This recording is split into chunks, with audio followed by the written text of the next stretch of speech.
당신이 끌어당김의 시스템을 시작할 때 당장 믿어야 할 포인트는 딱 두 가지입니다. 당신의 마음이 힘을 지닌다는 사실, 이것에 응답하는 보이지 않는 손길이 있다는 사실. 이 사실을 믿는 만큼 당신은 그 효과를 얻을 수 있습니다. 이것이 가짜 믿음이 진짜 믿음으로 성장하는 제일 밑바탕입니다. 안녕하세요. 나의 소리책갈피 소리내어 읽다입니다. 오늘 소개해드릴 책은 막연하게 느껴지던 끌어당김의 법칙이 내 삶이 될 수 있도록 만들어주는 책입니다. 부와 행복, 건강, 사랑까지 모두 내 편이 될 수 있도록 만드는 닥터 매직의 더 룰입니다. 그동안 끌어당김의 법칙이라 불리우는 시크릿이 왜 내 현실에서는 통하지 않지? 하고 궁금했던 이들에게 도움이 될 만한 책이 아닐까 싶습니다. 저자인 닥터 매직은 한의사로 오랜 시간 일해온 이도형 원장인데요. 각계각층의 명사들을 기공진맥으로 진료하며 성공의 비밀을 알게 됐다고 합니다. 저자는 엄청난 부자들이 단순히 운이 좋아서 일확천금의 기회를 얻은 것이 아니라 그들의 몸과 마음의 상태가 보통 사람과 확실히 구별되는 남다른 지점이 존재한다고 말하고 있습니다. 그 남다른 지점이 무엇일까요? 지금부터 잘 들어보시길 바랍니다. 내가 원하는 현실을 끌어당기는 방법을 가장 현실적으로 알려주는 닥터 매직의 더 룰. 세 번째 파트, 소원 해결하기. 내용의 일부를 읽어드립니다. 자산 100억, 좋은 직장 취업, 병이 낫고 싶어요, 짝사랑하는 사람과 결혼 등등 사람들의 소원은 각양각색일 겁니다. 그중 공통적인 소원 3가지를 뽑는다면 어김없이 다음과 같을 겁니다. 성공, 건강, 사랑. 누구나 이걸 원합니다. 이 책은 동서고금의 현자들이 알던 비결과 강력한 룰로 당신이 이 소원들을 이룰 수 있도록 도와드리고자 합니다. 어떤 사람 A는 간단한 번역일로 그날 벌어 그날 먹고 삽니다. 그 수입으로 저축할 돈은 전혀 없습니다. 만약 매일 변화 없이 이 일만 계속하며 세월을 보낸다면 A는 부자가 될 수 있을까요? 상황이 바뀌지 않는다면 죽을 때까지 A가 부자가 될 확률은 없습니다. 자신의 상황이나 환경이 바뀌지 않고 부자가 되기는 정말 힘듭니다. 그런데 보이지 않는 손길이 다가와 변화를 줍니다. A에게 오래전 친구에게서 연락이 옵니다. 친구가 식당을 하는데 바빠서 A 보고 좀 도와달라고 합니다. 그 보수가 번영일보다 낫습니다. 그래서 도우러 갔더니 점점 받는 보수가 늘어 생활이 나아지게 됩니다. 그 뒤 여윳돈으로 복권을 샀다가 당첨되는 행운까지 생겨 큰 부자까지 되었습니다. 당신에게 필요한 것도 이처럼 보이지 않는 손길로 인한 좋은 변화입니다. 그렇다면 어떻게 하면 이 보이지 않는 손길을 원하는 방향으로 움직일 수 있을까요? 보이지 않는 손길을 하늘의 힘, 우주의 섭리 또는 운이라고 표현할 수 있습니다. 이런 것이 진짜로 존재하는지 아닌지는 사람마다 생각이 다를 겁니다. 다만 그런 것들을 믿는 사람들은 분명히 플러스 알파의 힘을 이용하고 있다는 것은 엄연한 사실입니다. 당신이 만약 이걸 부정해서 이용하지 않고 순전히 당신의 노력으로 모든 것을 이루고 싶다고 해도 어쩔 수 없습니다. 하지만 이런 힘이 있을 확률이 조금이라도 있다면 이왕이면 이용할 수 있는 방법을 한번 실천해 보는 것도 나쁘지 않을 겁니다. 그러고 나서 효과가 있다면 당신의 성공 확률은 확연히 높아질 것이기 때문입니다.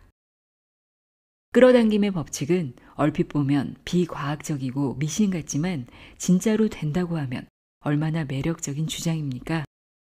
그래서 많은 분들이 이걸 믿고 실천해 봤지만 안 되는 경우가 되는 경우보다 훨씬 많습니다. 결국 모두 엉터리였을까요? 그게 안 되는 이유는 중요한 자연 법칙을 빼먹고 적용하려고 했기 때문입니다. 가령 낚싯대를 주면서 낚싯바늘과 미끼를 주지 않은 것과 같습니다. 당신이 빈 낚싯대를 물에 담근다고 고기가 잡히겠습니까? 낚싯바늘과 미끼 같은 필수 조합처럼 나머지 법칙을 갖춰야 성공적인 결과가 나옵니다. 나머지 중요한 자연 법칙은 확률과 교감입니다. 그중 교감에 대해 말씀드리겠습니다. 저는 어찌 보면 미신처럼 들리는 끌어당김의 법칙이라는 표현보다 교감의 법칙이라는 것이 더 정확한 표현이라고 생각합니다. 교감의 법칙은 이미 과학에서 다 밝혀진 내용이기 때문입니다. 혹시 소리굽새를 아십니까? 소리굽새는 두 갈래의 긴 세막대가 U자 모양으로 붙어 있습니다. 이쪽 소리굽새 A를 때리면 띵 소리가 나면서 진동하는데 떨어져 있는 다른 소리굽새의 B가 반응해서 진동하며 소리를 냅니다. 신기하지 않습니까? 건드리지도 않은 소리굽새의 B가 떨어져 있는데 반응을 해서 움직이니까요. 여기에서 중요한 것은 같은 파장을 가진 소리굽새라는 점입니다. 만약 다른 진동수를 가진 소리굽새 C를 갖다 대면 훨씬 가깝게 붙여도 꿈쩍하지 않습니다. 여기에서 자연의 법칙을 볼 수 있습니다. 유유상종, 같은 파장끼리 서로 교감하는 법칙입니다. 세상에 유독 소리굽새만 그런 것이 아닙니다. 같은 예로 TV가 있습니다. 어떻게 그것이 저 멀리서 보는 화면을 보여주고 있는지 생각해 보신 적이 있습니까? TV는 방송국에서 전기 신호를 보낸 걸 받아 화면으로 보여줍니다. 그런데 전기 신호를 받는다는 게 말은 쉬워 보입니다. 하지만 허공에는 그 신호만 있는 것이 아닙니다. 라디오, TV, 핸드폰 신호 등등 수만 가지의 전기 신호가 온통 얽혀서 떠다니는데 어떻게 원하는 그것 한 가지만 골라 잡아서 똑같이 표현해낼 수 있을까요? 아까 소리굽새와 같은 원리입니다. 주파수가 같은 것끼리 교감하는 자연의 법칙을 이용해서 필요한 신호만 받습니다. 그런데 이런 전자기계들만 그런 현상을 보이는 것이 아닙니다.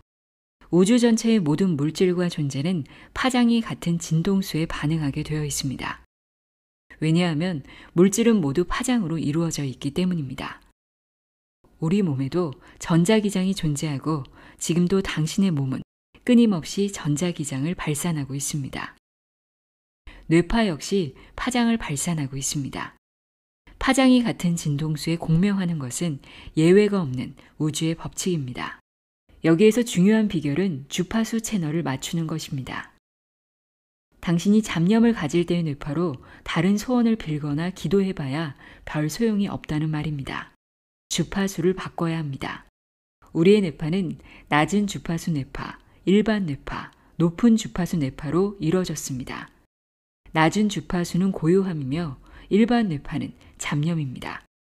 높은 주파수는 흥분입니다. 이렇게 3단계의 뇌파 주파수 중에 당신이 평소에 생각하는 느낌보다 더 차분하게 상태에 있거나 더 흥분해야 당신의 생각이 특별한 힘을 가집니다. 인류의 지혜가 누적된 종교는 이 원리를 잘 활용하고 있습니다. 일반적으로 명상이나 신과의 소통이라는 기도는 경건하기 때문에 조용히 한다고 생각하는 사람이 많습니다. 하지만 극단적인 흥분 역시도 일상생활의 생각과 다른 채널로 바뀌면서 무아지경에 빠지게 만듭니다. 아프리카 부족이 집단적으로 춤을 추며 무아지경에 빠져 불 위를 걷는다든지 한국 무속신앙에서 무당이 격렬하게 춤을 추다가 칼 위를 걷는 것도 비슷한 행위입니다. 집단적으로 춤을 추는 공연장에서 관객이 카타르시스를 느끼는 것도 유사한 원리입니다. 기도를 하든 명상을 하든 소원을 빌든 평소 생각하던 상태로 그대로 해서는 잡념과 다를 바 없습니다. 조금 더 마음이 고요하거나 흥분해서 자신을 잊는 단계까지 갔을 때 비로소 위력을 가지기 시작합니다. 대부분의 사람들이 끌어당김의 법칙을 평소 잡념의 영역에서 시도했기 때문에 효과가 없었던 겁니다. 교감의 법칙은 주파수 채널을 일상적인 느낌의 생각에서 벗어나게 바꾸는 것. 그것이 기본 비결입니다. 이는 제가 만들어낸 이론이 아닙니다. 원래 동서고금을 막론하고 현자들이 몰래 실천하던 비법들은 모두 이러한 방식으로 기결되어 있습니다. 왜 요가나 동양의 단전호흡, 종교의 명상 등등이 이렇게 채널을 바꿔 내면의 소리를 듣는 방법으로 발전했는지 아십니까? 단지 마음을 편안하게 만들기 위해서요? 아니면 근심 걱정을 없애기 위해서요? 아닙니다. 이런 방식으로 명상을 하게 되면 큰 깨달음이나 강력한 마음의 힘을 얻을 수 있기 때문입니다. 그렇다면 이제 당신이 채널을 바꿔 생각의 느낌을 더 고요하게 갖거나 흥분 상태로 바꾼다면 소원이 쉽게 이루어질까요? 죄송하지만 여기에는 아직 절대적인 문제점이 남아 있습니다. 명상이나 기도나 할 것 없이 마음이 극도로 고요해지면 대부분은 졸게 됩니다. 문제점은 이겁니다. 당신이 멀쩡히 깨어서 생각하면 잡념의 영역이라 별 효과가 없습니다. 채널을 바꿔 고요함의 영역으로 들어가면 졸아서 의식이 없기에 아무것도 못합니다. 안타깝지만 모순과도 같은 상황이지 않습니까? 그런데 왜 이렇게 될까요? 고요한 상태는 뇌파 중에 알파파, 세타파의 영역입니다. 이 뇌파는 우리가 잠들 때 나오는 뇌파입니다. 알파파는 잠드는 순간에 나오며 세타파는 잠든 뒤에 나오는 뇌파입니다. 그러니 당연히 졸거나 자겠죠? 이렇게 잠들면 애초에 원하는 것을 비는 기도나 명상이 제대로 이뤄질 리가 없습니다. 명상이나 기도의 효과를 제대로 보려면 졸지만 늘 깨어 있어야 합니다. 과연 이게 가능할까요? 비결이 있습니다. 당신의 무의식을 도우미로 쓰는 겁니다. 당신의 무의식은 놀라운 능력을 지니고 있습니다. 당신이 걸어가면서 누구와 대화한다고 합시다. 이때 발걸음을 신경 씁니까? 무의식이 알아서 대신 해주고 있습니다. 최면술에서는 오늘 당신이 길을 걸으면서 거리에 어떤 간판이 있었는지 당신이 기억하지 못해도 최면을 걸면 알 수 있다고 합니다. 당신에게 생각나는 간판은 얼마 없을 겁니다. 하지만 무의식은 다 알고 있습니다. 최면을 걸어보면 많은 수의 간판을 얘기합니다. 우리가 다른 생각을 하면서 걸을 때도 무의식은 이것저것 다 보고 정보를 저장해 놓았다는 말입니다. 이렇게 재주 많은 무의식은 당신이 미리 입력한 주문에 항상 충실합니다. 평소에 양말을 왼발, 오른발 중에 어느 쪽을 먼저 신는 것을 당신이 입력해 놓았으면 매번 주문하지 않아도 무의식은 그 순서대로 행동을 옮깁니다. 그래서 명상이나 기도할 때 이 무의식의 능력을 동원하는 겁니다. 무의식에 목적하는 바를 미리 정확히 주문하는 게 그 비결입니다. 예를 들어 당신이 부자가 되는 소원을 비는 명상을 한다면 시작할 때 이렇게 하는 겁니다. 나는 이번 명상으로 부자가 된다. 무의식은 나를 도와 내가 의식이 없더라도 이 부자 되는 명상을 계속 진행시켜 나를 변화시킨다. 이렇게 무의식이 당신을 철저히 돕도록 명령하십시오. 그러면 무의식은 입력된 주문을 따라 당신을 돕게 됩니다. 원래 무의식은 영리하지 않습니다. 당신이 명상을 하다가 졸더라도 방관하며 지켜봅니다. 당신이 원하는 바를 안다 할지라도 미리 주문하지 않으면 대신 나서지 않습니다. 하지만 당신이 주문하면 그대로 행동에 옮깁니다. 주문을 정확하고 상세하게 할수록 효과가 있습니다. 무의식은 당신이 신경을 쓰지 않더라도 업무를 볼 때 정확하게 키보드로 타자를 쳤듯이 이제부터는 명상에서 졸더라도 당신의 명령을 그대로 수행해냅니다. 무의식에 미리 명령하는 원리를 모르면 끌어당김의 법칙은 신기루에 불과합니다. 당신이 하루 5분 명상에서 발산되는 파장과 24시간 내내 발산되는 파장이 미치는 영향은 얼마나 다르겠습니까? 그러니 무의식이 당신 대신 늘 끌어당긴 파장을 발산하게 만들어야 합니다. 이렇게 작동하게 만드는 비결을 밝힙니다. 다들 아시겠지만 키보드 타자도 거듭된 훈련으로 생긴 결과물입니다. 자동차 운전도 마찬가지입니다. 처음에는 기어도 신경 쓰고 밖의 상황에 따라 브레이크와 엑셀을 바꿔 박습니다. 그러나 반복되면 알아서 저절로 손이 가고 발이 갑니다. 모두 거듭되는 반복으로 프로그램화된 겁니다. 성공과 부의 가장 중요한 비결은 무의식의 프로그램을 만드는 것입니다. 그러나 이것을 단순히 명상을 반복하면 성공한다는 의미로 오해하시면 안 됩니다. 그렇다면 제가 굳이 프로그램화라는 표현을 쓰지 않았을 겁니다. 단순한 반복이 1+1이라면 프로그램화가 되면 명상 한 번을 하고도 10배, 20배 효과가 불어나도록 만드는 겁니다. 단순하게 반복만 한다고 이런 프로그램화가 일어나지 않습니다. 이것이 끌어당김의 법칙으로 부자 되기를 시도했을 때 대다수가 실패하는 이유입니다. 그렇다면 프로그램화를 위해 반복 외에 무엇을 해야 할까요? 답은 간단합니다. 당신이 정확하게 무의식에 명령하면 됩니다.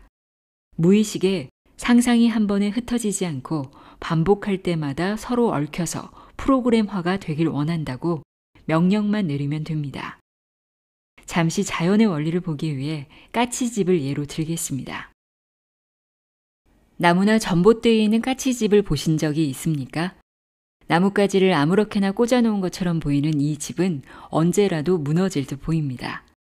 미국 에크런 대학교의 헌터킨 교수는 까치처럼 나뭇가지로 둥지를 짓는 새들이 건축학자처럼 복잡한 과학적 원리를 이용한다는 연구 결과를 국제학술지 응용물리학 저널에 발표했습니다. 까치는 나뭇가지를 겹치게 하나씩 쌓아 둥그런 모양의 둥지를 짓는데요. 나뭇가지가 계속 쌓일수록 서로 얽히면서 점차 움직이지 않는 재밍 현상이 발생한다고 합니다. 재밍이 발생하지 않는 초반엔 둥지를 짓는데 고생을 합니다.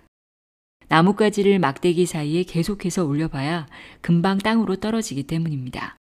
나뭇가지를 올리고 떨어지고를 끝없이 반복합니다. 그러다 한번 재밍 현상이 나타나면 기초가 튼튼해져 빠르게 둥지를 쌓아 올릴 수 있습니다. 그렇게 쌓다 보면 방석 형태의 구조가 갖춰지고 외벽도 올리고 집이 완성됩니다. 둥지를 여러 번 지어본 까치는 초반에 잘 떨어지지 않도록 진흙을 조금씩 바르는 사례가 발견된다고 합니다. 나뭇가지가 허공에서 흩어지지 않고 서로 달라붙어 얽히게 하는 것. 이게 나뭇가지라는 재료가 까치집이라는 쓸모있는 결과물로 바뀌는 원리입니다. 이처럼 명상할 때 무의식이 일회성으로 돕는 것은 힘이 별로 강하지 않습니다. 그저 흩어지는 하나의 나뭇가지에 불과합니다. 그러나 프로그램화가 일어나면 그 다음부터는 숨 쉬는 것처럼 알아서 무의식이 파장을 수시로 발산하기 시작하며 결국 까치집처럼 얽힙니다. 당신의 끌어당김 시스템은 이렇게 완성이 됩니다. 이런 시스템을 정착하지 않고 끌어당김의 법칙을 적용하는 것은 물로 바위에 구멍을 뚫으려는 노력과 같습니다. 예를 들어 어떤 시험에 합격을 바라면 이 문장이 입에 붙을 정도로 자주 반복해야 합니다. 평소에 밥을 먹다가도 무의식으로 합격이란 단어가 튀어나올 정도로 반복하십시오. 친구랑 이야기하다가도 합격이 튀어나올 정도로요. 속으로 생각하는 것보다 말로 내뱉어서 하는 것이 더 효과적입니다. 이렇게 무수히 반복하며 하루에 2번 이상 명상할 때마다 당신 무의식에 구체적으로 주문하십시오. 내가 하는 이런 시도들이 무의식의 합격 프로그램이 되어서 늘 작동한다. 그렇게 되면 어느 순간부터 당신이 신경 쓰지 않는 순간에도 무의식은 끊임없이 합격을 기원하는 파장을 생성하여 발산하려고 노력합니다. 이제 확률에 대해 말씀드릴 차례입니다. 세상에 부자 되기를 원하지 않는 사람은 없습니다. 하지만 모든 사람이 부자가 될 수는 없습니다. 성공이나 승리도 마찬가지입니다. 그렇다면 끌어당김을 원하는 사람 중에 강하게 끌어당기는 사람과 약하게 끌어당기는 사람이 있다면 그 중에 누가 성공할 확률이 높을까요? 두말할 필요도 없이 강하게 끌어당기는 사람이라고 당신은 대답할 겁니다. 이렇게 상식적인 논리를 아신다면 왜 일반인이 끌어당김의 법칙의 효과를 보지 못하는지 이해하실 겁니다. 끌어당김의 확률은 곧 끌어당기는 에너지가 얼마나 높고 얼마나 지속적인지에 따라 달라집니다. 지속적인 것은 무의식의 프로그램을 장착해서 해결합니다. 에너지를 강하게 만드는 것은 집중과 믿음입니다. 집중과 믿음, 이 두 엔진을 장착하는 순간부터 정말로 당신 마음의 자석은 강력하게 원하는 것을 끌어당기기 시작합니다. 그중 집중에 대해 설명하겠습니다. 사실 알파파, 세타파가 잠잘 때만 나오는 것이 아닙니다. 뭔가에 초집중하여 빠져들어 당신 자신을 잊을 정도가 되면 깨어있음에도 불구하고 알파파, 세타파가 나옵니다. 그래서 명상을 오래 한 사람은 깨어있는 상태에서 집중만 하면 알파파, 세타파를 쉽게 만듭니다. 이는 명상뿐 아니라 스포츠 스타들이나 수학자들 같이 뭔가에 집중하는 행위를 하는 분야의 고수들은 같은 현상을 보여줍니다. 집중하면 뇌파가 내려가면서 알파파, 세타파가 나오는 겁니다. 당신도 마찬가지입니다. 테니스, 배드민턴, 탁구 등 집중을 요하는 스포츠를 할 때나 심지어 스마트폰 게임을 할 때에도 알파파, 세타파가 나오기도 합니다. 집중을 한다면 말입니다. 이때는 자기 자신을 잊고 그것에 쏙 빠져 있습니다. 사실 명상이나 당신의 소원 상상도 이렇게 해야 합니다. 그러나 막상 명상을 해보면 한 가지 생각을 오래 하지 못합니다. 온갖 잡념들이 꼬리에 꼬리를 물기 마련입니다. 부자가 되는 상상도 마찬가지입니다. 부자가 된다면 생각에서 시작했는데 어느새 현실의 걱정거리만 생각하고 그러다 전혀 엉뚱한 생각을 하고 있는 자신을 발견할 겁니다. 과연 어떻게 해야 할까요? 명상을 하면 두 가지 기법이 있습니다. 우선 심호흡을 반복해서 뇌파를 떨어뜨립니다. 그리고 본격적인 명상에 들어가는데 당신이 원하는 미래의 장면을 상상하되 모든 감각을 다 동원해 상상하는 겁니다. 당신이 원하는 바가 이루어졌을 때의 당신 얼굴, 주위 사람 얼굴 표정 등을 시각적으로 상상합니다. 그리고 기쁨의 감정에 저절로 웃음이 나올 정도로 기쁜 마음을 채웁니다. 그리고 맛있는 음식을 맛보는 미각, 좋은 집에서 나는 냄새나 축하 꽃다발의 향기인 후각, 유쾌한 음악이나 달콤한 말을 듣는 청각 등 아주 생생하게 진짜 현실처럼 모든 것을 상상해 보면 상상의 질이 달라집니다. 이게 집중입니다. 그래도 잡념이 들 때 쓸 수 있는 요령이 반복 호출입니다. 같은 단어를 반복해서 의식이 자꾸 되돌아오게 호출하는 겁니다. 예를 들어 단전호흡이라는 동양의 오래된 명상법이 있습니다. 단전에다 집중해서 명상하는 방법입니다. 쉽게 말해 호흡을 들이쉬고 내쉴 때마다 단전을 계속 떠올리는 방법을 쓰고 있습니다. 호흡을 들이쉴 때도 단전, 내쉴 때도 단전, 이렇게 말로 내뱉습니다. 이렇게 반복하다 보면 단전이야 어쨌건 한 곳에 집중하는 생각의 집중력이 높아집니다. 집중력을 길러서 극단의 고요함에도 졸지 않은 훈련으로 영구 발전된 고대 현자들의 비밀스러운 지혜입니다. 당신은 단전 대신 당신이 원하는 목표를 말하면 됩니다. 성공, 성공, 이렇게 말입니다.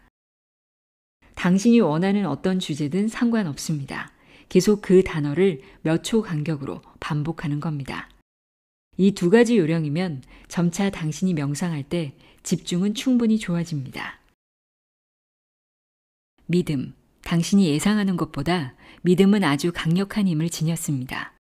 예를 들어 기독교의 성경에는 믿음이 겨자씨 한 알만큼만 있어도 산을 옮기고 못할 것이 없을 것이라는 비유가 있습니다.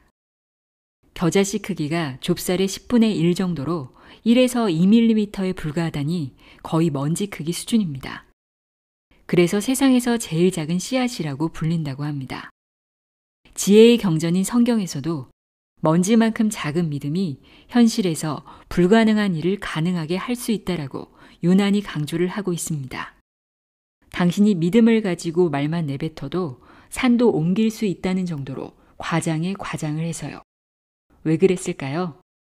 사실 마음의 힘에서 믿음이 가지는 비중이 그만큼 절대적으로 크기 때문입니다. 그런데 왜 유독 당신이 믿는 것은 별 효과가 없을까요? 그 원인은 믿음을 잘못 이해하고 계시기 때문입니다. 여러분이 갖고 있는 믿음과 산도 옮길 수 있다는 겨자씨만한 믿음은 다릅니다. 대부분의 일반인들은 믿을 수 있다, 믿고 싶다를 믿음으로 착각합니다. 예를 들어 나는 우리 애를 믿어요. 우리 애는 거짓말을 안 해요. 이렇게 말하는 한 여인이 있습니다. 이때 그녀의 믿는다는 의미는 보통으로 신뢰한다는 의미입니다. 인간끼리의 믿음은 신뢰, 즉 가끔씩 거짓말을 하겠지만 평균적으로 신뢰할 수 있다는 정도의 가벼운 의미도 많습니다. 여기에서 오류가 생깁니다. 종교나 명상에서 말하는 믿음은 절대적이고 절대적인 확신을 말하기 때문입니다. 볼펜을 공중에 던지면 땅으로 떨어집니다. 어떠한 경우에도 공중에 떠 있지 않습니다. 이 일에 대한 당신의 느낌은 어떠합니까? 조금이라도 의심이 듭니까? 추호의 의심도 들지 않는 상태, 그 확신을 믿음이라고 정의합니다. 그 상태가 아니면 믿음이 아닙니다. 가짜 믿음, 유사 믿음일 뿐입니다.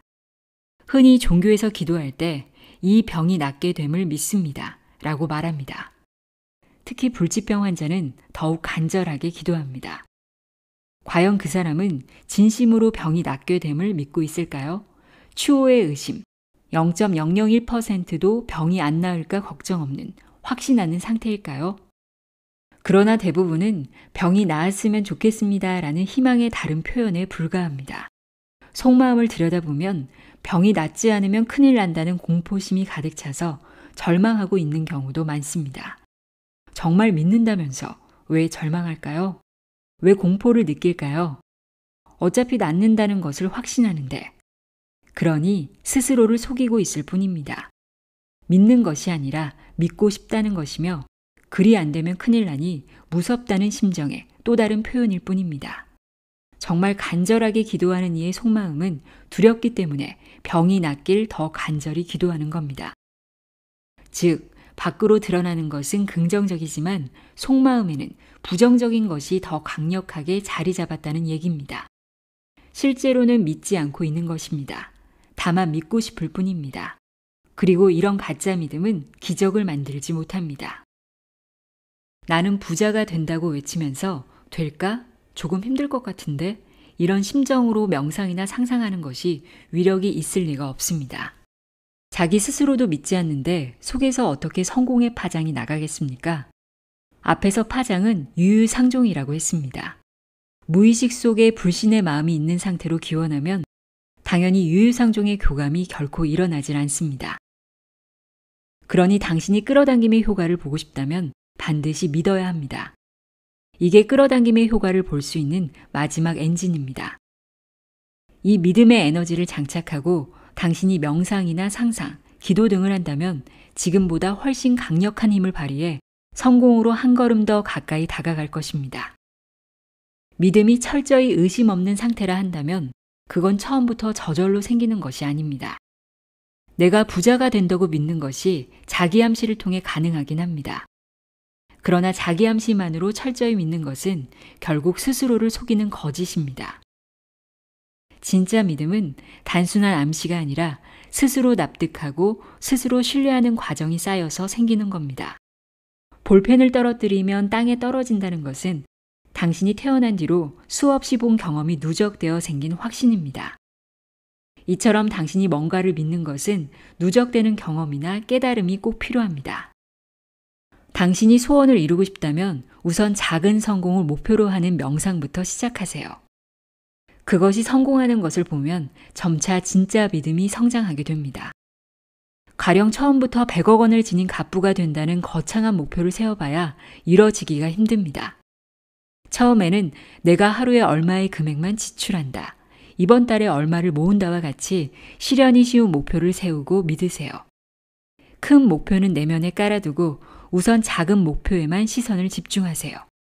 이렇게 작은 성공부터 열심히 쌓다 보면 진짜 큰 행운이 옵니다. 믿음도 그렇게 이루어집니다.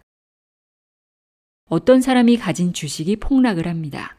회사에 큰 악재가 발생해서 모두가 서로 팔려고 난립니다.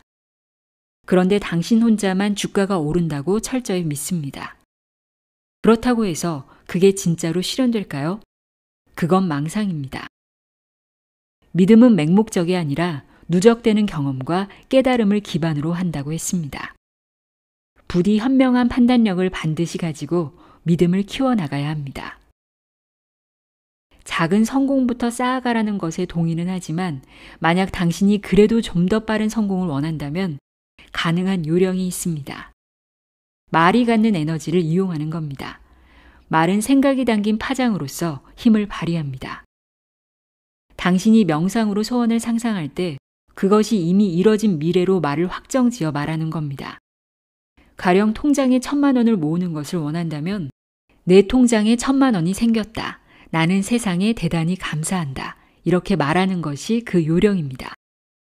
즉 생기길 원한다 또는 생길 것이다가 아닌 생겼다라고 확정짓는 말이 차이점입니다.